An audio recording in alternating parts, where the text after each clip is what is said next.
ये थी घर ये हमारी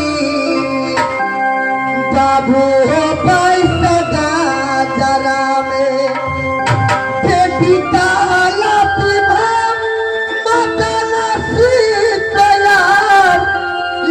बहिनी दुलारी बाबू हमारी रवि रंग को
मेरी नाम कुमारी यदि हमारे से छोटी छोटी बाबू हो साखिया सहेलिया सवया बसती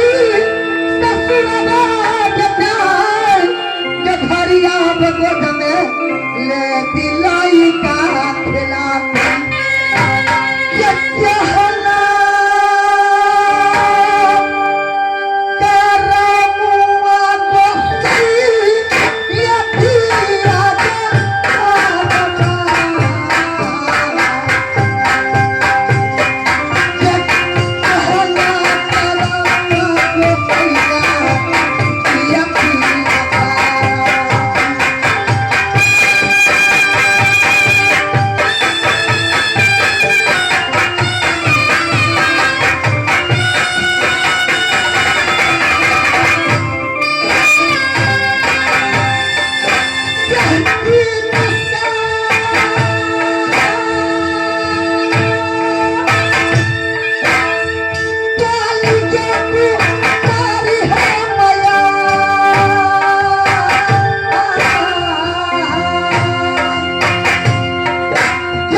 छोटी सखी सबकी शादी सबकी दौना सबकी हुई विवाह विवाह बाली कुमारी खिलावा इस गार्डन के अंदर ये जीजी सती न जलबी दीदी जब पैसा जरा में चल मत देख के रवि जय तबार जब पुरानी जब का उठाई हमनी दिन पूजा करती हम भोले बाबा की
जलमली खिला 22 गाजर के अंदर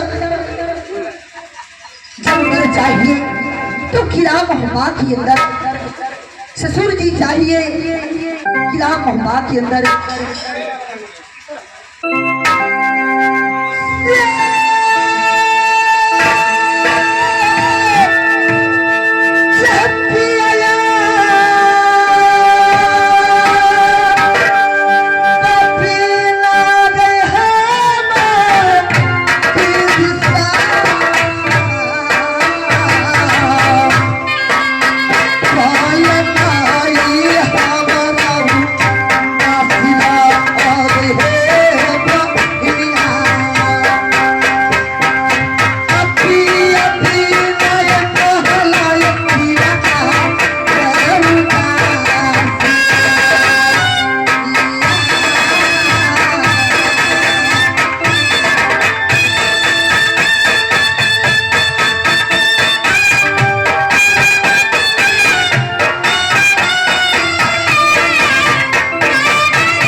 ये जिहाद बरजती दीदी के हाथ मोरा बरजे पौजे बरजती के पौजे पर चाय के नयना बरदियई मोरा नयना जबर गई हिचे चढ़ला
बुलाकर सारी कहानी अपने दिल की सुनाऊंगी। माँ अवश्य मेरी शादी कोई खिला न करवा देगी। माँ दुर्गा जब मैया सुनेगी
आज बेटी तिलका में पुकार रही है 22 गागर में, माँ जगदम्बा, माँ दुर्गा, आज तुम प्रकट हुआ माँ, आज मुझे जरूरी पड़ गई माँ, तुम प्रकट हो जाओ।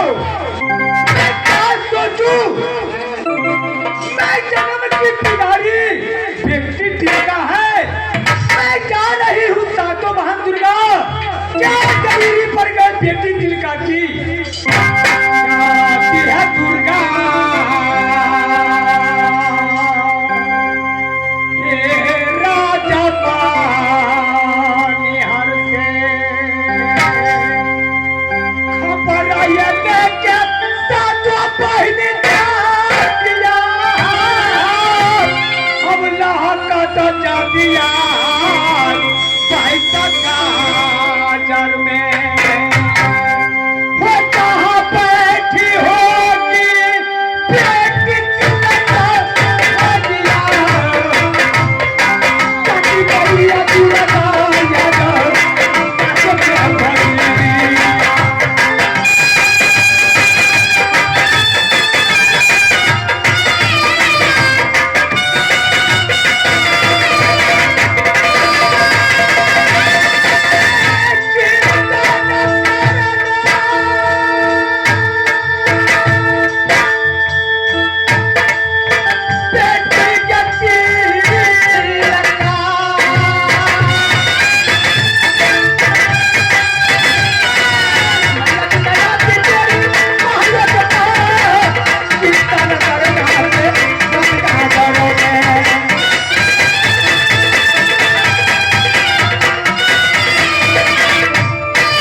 नींद को ले रही हूँ, मैं जला रही हूँ,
मैं अपनी लाली प्रण पे आराम कर रही थी, माँ दुर्गा बेटी तिलका खोल पलक देख दुनिया की झलक तेरी सामने कौन खड़ी है। माँ दुर्गा ने दर्शन देने आई है।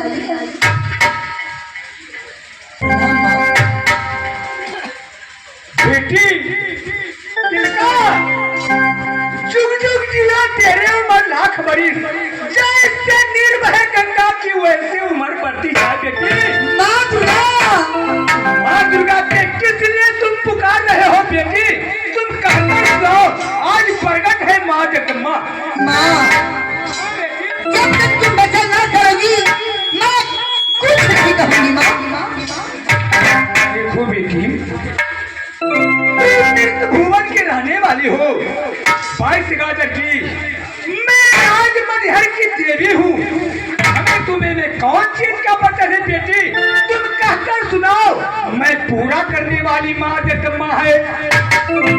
नहीं नहीं माँ, जब तक तुम वचन ना करोगी मैं कुछ नहीं कहूंगी। ठीक है बेटी, तिलका क्या मांगेगी मैं आज बटन बना देती हूँ। बेटी तिलका ब्रह्मा विष्णु आज तुम्हारी कहल नहीं करेगी तो असिकुल। माँ दुर्गा क्या कहूँ किनसे कहूँ, क्या कहूँ किनसे कहूँ, माधुरी मंसूर है। अच्छा किला 22 गाजर की तरीका देकर तिलका की कलीजा शुरू हुआ। कहकर सुनाओ बेटी। माँ दुर्गा जो 16 सिंगार मैया पति सागे जबरन सही बात। जो 16 सिंगार मैया के पति सागे जबरन ताबया बकरती महल के पास जो तरफान देखती मैया लाली पालमा चाहिए कच्चों तक से दूर गई न पापिया के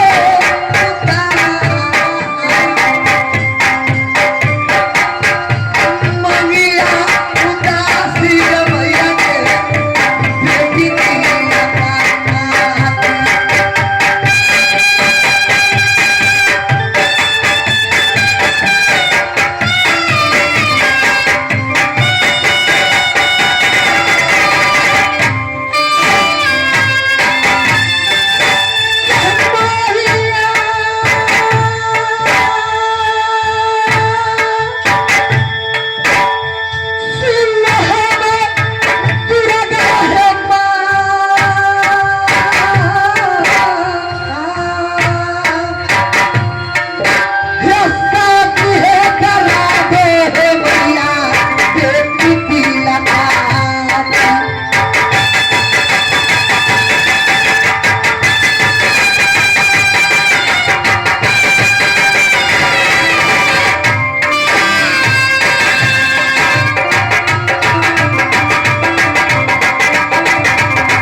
हाँ बेटी तिलका।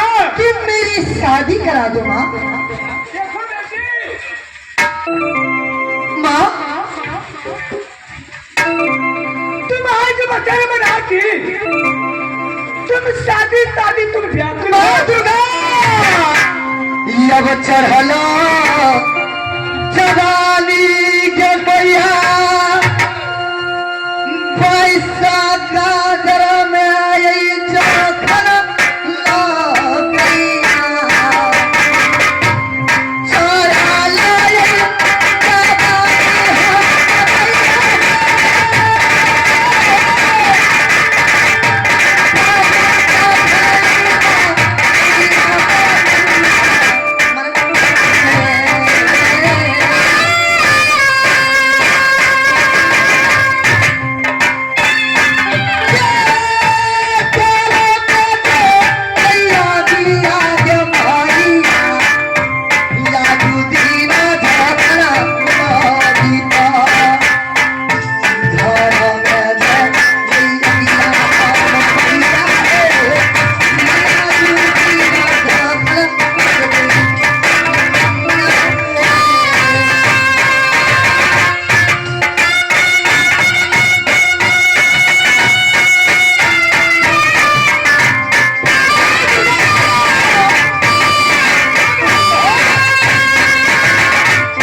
तुम क्या माँ, करो बेटी? क्यों नहीं माँ? जितनी मुझसे छोटी छोटी सखी सहेली थी, सबकी शादी, सबकी गौना, सबकी हुई विवाह। बाली कुमारी तिलका किला 22 गाजर के अंदर है माँ। तुम तो जानती हो कि मेरी भैया सिंह वीर सिंह, मेरे पिता मदन सिंह मेरे विषय में कुछ न सोचते हैं कि बेटी तिलका छोटी सी बड़ी हो गई, 16 वर्ष की उम्र हो गई, सुंदर घर वर खोज कर शादी रचा दो। ठीक है बेटी, ये कावन किला छतरी का है, बीच में एक 22 गाजर है। कोई किला वाला आने के लिए इंतजार नहीं हो रहा है, आने के लिए तैयार नहीं है। माँ, बेटी सुनो, तिलका तुम्हें शादी कैसे होगी? ठीक है, बनी के रहो पतंगा सुलगरा।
वचन की पालन तुम करो। ठीक है बेटी, मैं सोच रही हूँ आज क्यों बेटी दुर्गा की साथ में मैं वचन बना चुकी है। यदि आज अपनी वचन की निभाव नहीं करोगी, ये कावन किला में माँ जगदम्बा झूठी बन जाएगी। माँ जगदम्बा बात को विश्वास नहीं है। ठीक है बेटी, तुम शादी यदि चाहती है, हाँ माँ, मैं जा रही हूँ। तुम कहाँ की बात माँ दुर्गा हम जिस दिन जलमी मैया बैसगा जब में जलम कटे की रवि गए तबार जब पुरानी जब बात पर हम यार का उठाई हम कभी न पूजा करी हम मैया दूर लगा की माँ क्या पापा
सुंदर ससुरवा मोहब्बा की दिया माँ ठीक है बेटी, तुम कुछ दिन निहारो धैर्य की मान हो बेटी। क्या मैं कुछ भी धैर्य मान कर रहा हूँ? हाँ बेटी।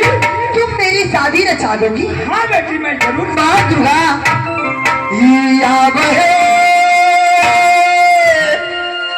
सोना के मंदिर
बैठकर कुछ भी आराम कर रही हूँ।